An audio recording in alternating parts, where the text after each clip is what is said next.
Hi everyone.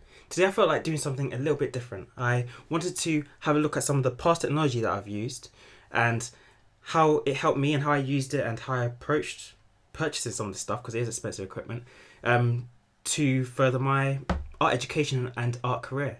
And it will be a little bit different to our usual tutorial or art information or education information videos, but hopefully you'll find it insightful and interesting, especially if you're looking to go into a career within the arts or within design or anything in that sort of area. So to start off with, when I first started getting into art, I didn't realize that digital art was a thing. I literally thought that everything was done with paint and pencil and pen, and that was it.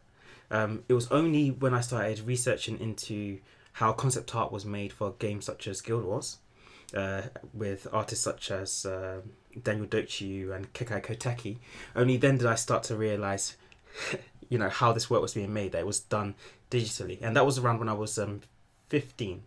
So just after I started my art GCSE back in year 10, and that was 2006, I believe. So I was telling my friend who sits next to me, because he was a gamer as well, I was telling him about how I discovered that this artwork was made using computers, and that was amazing. And they use these things called graphics tablets. And he turned to me and said, I've got a graphics tablet. I went, oh, whoa. Can I see it? And he went, you know what, you can have it. You can buy it off me for £5. I went, you know what? Yeah, I'll buy it straight off you because I want to try this out. So this was that tablet. Okay. So to this day, I'm still very, very grateful to my friend Sabor for selling this to me. He sold it to me for about £5, like I said, and it's a Trust tablet, and it works brilliantly. I had no idea how to properly use it. My hand-eye coordination wasn't properly set up for it, and you'll find that when you do start going into digital art, if you're using a tablet with no screen in it, that it takes a while to get used to drawing and it appearing on the screen. Back then I was using Photoshop CS3 or something like that. There was a version that a friend of mine had given me back when I was in year 7, 8. I was already a little bit familiar with Photoshop because we had used it for like designing UI elements and stuff like that.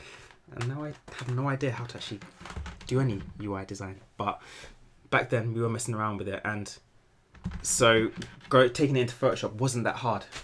And of course YouTube was starting to become a much more useful place to find tutorials, and so I could find loads, or a good amount that could be used to really practice. So that's where I started. I used it for I used it for a few months, and then because the work wasn't amazing, partially because my skills weren't amazing, I stopped using it and just focused on my schoolwork and my traditional artwork, especially in terms of pencil work. It wasn't until year 13 when I wanted to do a project on comic art, because I was starting to get drawn into that world. I'd been to my first Comic Con in year 12, and I was really starting to get into that and could see myself with a future in comics. That I started delving back into digital art, and my skills started to improve. Now when I started university, my tablet broke. That meant that I had to get a new one. So I ended up buying a new Trust tablet. I'd already used one, so I said, you know what, let's just go for a new Trust tablet. By this point, I was familiar with Wacom. I knew that they were the best, but I hadn't looked too much into it because I saw the prices and was like, nah, this ain't happening. So this was my second tablet, slightly bigger than the first one. I just picked that up. As you can see, I've lost the pens, by the way. Both are connected by USB. But yeah, as I said, I've lost the pens, so I wish I could show you what they look like, but yeah. And this was fine. This was good to use. I never did actually use these bits around the edge, these shortcut button things. And now that I'm used to using shortcuts with my newer tablets, I'm just like, oh, why didn't I not make use of these? Someone would have been able to work so much faster. But that was that. It actually didn't take too long for this one to break, because I was carrying it everywhere. I was moving it around a lot, and I was working non-stop on this thing. It broke to pieces, basically. It was the cable. The cables tend to go first. because of the constant movement, especially if you don't stay in one place, and I couldn't stay in one place. I was always moving about because I couldn't leave my stuff out because I shared the computer with my family. After that, I upgraded.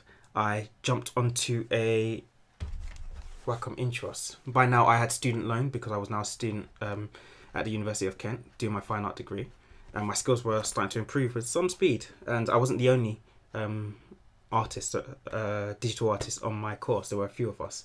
Well, very few of us, but there were a few of us. Alright, this one was second hand. Reason being that I couldn't justify spending so much off my student loan on a brand new product when the second hand one would work fine. And it did work fine for a while. And I got used to using shortcuts because of course it has the buttons on the side. I didn't have as much of a cable problem because of course not only does it have two cable slots, but also the cables can be detached and reattached. So I went through about 2 cables, I think, during this. Now with this, it stopped working, but I was able to get it fixed. The back was taken off, and the person just adjusted the USB ports because that's what was going. And yeah, it served me well for a good 2-3 years. And let's not forget that I was continuously moving between university and home, so it was getting battered about along with my laptop. My laptop that I had at the time, literally the edges were just scratched and mashed up from being moved around the studio, being moved from upstairs in my house where my bedroom is to downstairs where the stronger computer in my house is, and it's just a lot of movement. So yeah, it served me well, even though it wasn't for that long time. It was on this tablet, I believe, that I did draw Arc Song Chapter 1, I think. When I got to 3rd year, it finally gave up. And so I upgraded from Wacom, or I guess you could say downgraded, to a Huion. Well, the reason why I went for this was that the area was bigger. The area was bigger. Once again, as you can see, it actually has those little tiny shortcut pads that I didn't use because, of course, it has a button on the side, so that was fine. The buttons are brilliant. If you have a tablet with buttons, make sure you are using them. They speed up your process 2 or 3 fold. So make sure to use those. And with this Huion, it had a larger surface area than my Intuos did. Slightly larger, not massively larger, but larger. The surface felt different because it was a little bit more scratchy and plastic than the Intuos, but it did the job. It did the job, and it served me well for a long time. This actually still works. With this, I created Chapter 2 of Art Song, Chapter 3 of Art Song. I may have created The Fallen Wanderer, but I'll have to check that. And I think I might have started the Chronicles of Novus Avon with this. So, and a lot of the digital art pieces that you're familiar with from me, like the Fantasy Forest, Forbidden Forest piece, a lot of my most famous pieces and fan favourite pieces were made on this. And it cost me no more than, I think, £50-60. So it was really, really good. Compared to the Intuos, which at the time was costing like 200, downgrading to this made literally no difference to my actual practice. So, like I said, the Huion still works. And if I can find the pen, I can still use it. But around 2015-16, I had a really good Comic-Con where I made quite a lot of revenue. And I just thought, you know what, Wacom are right over there. They're doing a sale on their tablets, because Wacom always have a stall at the MCM Comic Con. I'm not sure if you're familiar with that, if you've been. They always have a stall there, and I saw that they were doing massive discounts. A tablet that should have been went to 700s or 800s was much, much cheaper. You were getting it for like 600 there.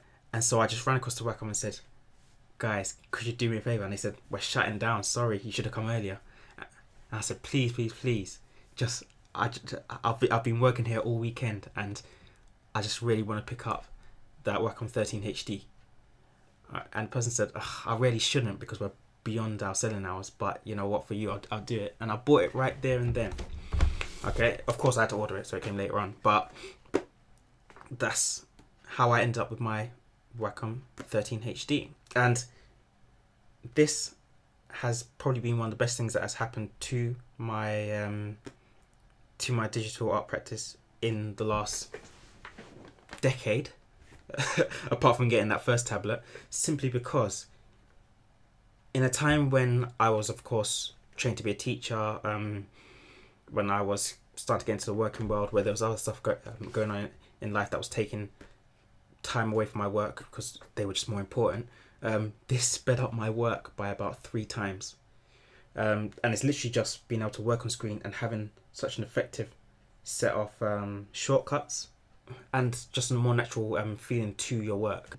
So the Wacom 13 HD really was sort of a life and business saver for me, because it just sped things up so much and it just felt great. And of course, this was my first screen tablet. I did weigh up for a long time whether I was going to get a Yenova or one of those other ones, but I was hearing too much inconsistency. At that time, it didn't seem like they had quite caught up to Wacom yet. They were a year or 2 or 3 out from fully catching up. Apparently their surfaces were very glassy, didn't have the same effect. And to be honest, when I think it was Yenova, when they did show at a Comic-Con and I tried it, within 30 seconds I just put down the pen. I was like, no, this is nowhere near matches up to Wacom. So at the time, Wacom was definitely where I wanted to be, and that was it. It was great. And from this I was able to make chapters 4, 5, 6 of Arc Song. I was able to make all my other pieces, like Asta's piece, all the artwork that I created since sort of mid last decade. So yeah, it's been amazing. And of course this has different things like the tilt function, which is really good. It allows me to do different settings, so it has less of a punishing effect on my hand.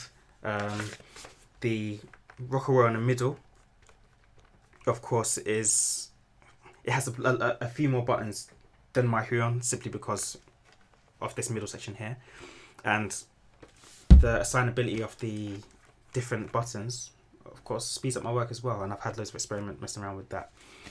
The pens are also great, and I've actually got an interesting story to go with what happened with these pens and the reason why I have 2. So if I am correct, this is the one that came with my tablet, and it's the newer of the 2. What happened was, when I had my Intuos, I was working on my one of my comics one day, and my niece was round. She was barely 1 by then I think, and she wanted to have a go drawing. So I let her have a go drawing. She's a brilliant artist. She was working with it for a while, and then after a second, I said, "All right, that's enough," and I took back over and put it into my hand. She grabbed the end and just yanked, and the whole pen just broke into pieces. Like the circuit board came out, the wires inside just snapped, and I was like, "Oh." This was approaching Comic-Con, so I couldn't afford to not have a tablet or a functioning tablet. So I put in an order for a new pen, and I got this pen, which is nicer than the normal standard pen. I don't actually know the name of this, but this is my go-to pen.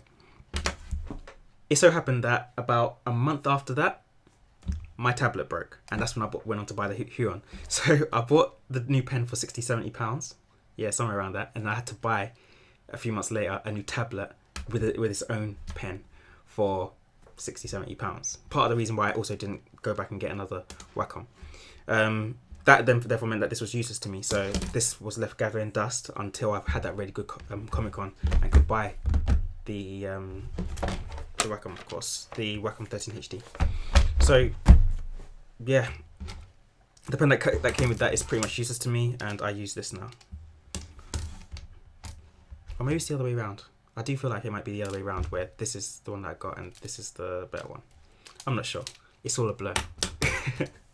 But as you can see, over the years, it's been a massive blur of transferring technology, upgrading, downgraded, and just working with what you've got, whether that be monetarily, time-wise, or just what you're able to handle at the time, what's available at the time. So, you know, it's part of the tough part of being a digital artist and working with something that's technology based. With pencils will always be pencils. Doesn't matter how old they are, how new they are. Pencils are just pencils. But with technology, it gets outdated. It stops working. It breaks. Some can be repaired, some can't. Sometimes you lose parts of it because like the pens, and the fact that I haven't got the pens for the other pieces, you shift things around and you don't use things for a while. So, it's part of what you need to consider if you're going to a career in this, that technology does get outdated. Even when I think of my laptops, I replace them about every 3 or 4 years, because I don't just use them for art, I use them for other stuff as well. And to be honest, I'm not that tech savvy when it comes to maintaining laptops, and I probably should get better, but they just they just seem to die fairly quickly. So it's one thing to take into account that this is an industry which, especially when you're getting into it, will cost you a lot of money, and maintaining your equipment, looking after it, is important. But when it comes down to it, things do break. Tech does break. It does get outdated. So just be aware of that. One thing to pay attention to is that even though my screen, I did say that it made a lot of my recent work possible and my recent achievements possible in the last sort of 5 years, it's not the key to everything. And you buying this piece of equipment will not magically make you good. Whether I was working with my very first tablet or working with this very high spec Wacom 13 HD, my skills using them made no difference. Yes, it's much faster to work on the 13 HD, and it does sometimes allow for a little bit more accuracy, because of course you can see it directly on the screen. But if you don't understand the fundamentals of art, if you don't understand proportions and things like that, or have an understanding of how the body's structured, then it means nothing. Okay, you can put a baby in a car, it doesn't mean they can drive it. It's just sort of like that. So what I would say is great about getting the higher spec stuff is that it just speeds up your work. That's all. It can have a speed up effect because, of course, the buttons are there. Of course, you can see it, so you can work faster. You can see errors quicker. You can adjust that sort of stuff. So it's not about the tech and having the most expensive tech. It's about just how you use it and how you are as an artist. And so that's why I haven't considered upgrading this one at all. It works fine. It does the job. I'm still learning at a pretty good pace when I do get a chance to draw, and it still allows me to create work to the level and standard that I want. So that's all for today. Hopefully you found it very useful. Let me know what sort of technology you're using, and if you have any questions about technology, the technology that goes into creating the artwork that I do. If I get a chance, I'll show you what it's like working with the 13 HD and how I use it and what I set my buttons to and things like that. And also show you how I work with Photoshop and how I use that, if you haven't already picked up on that from my lives and from my other videos. Also, if you haven't already, be sure to subscribe for more great videos like this and other ones on art education and art analysis. And also drop us a like as well. And I think that's all for today. So thanks for watching, and until next time.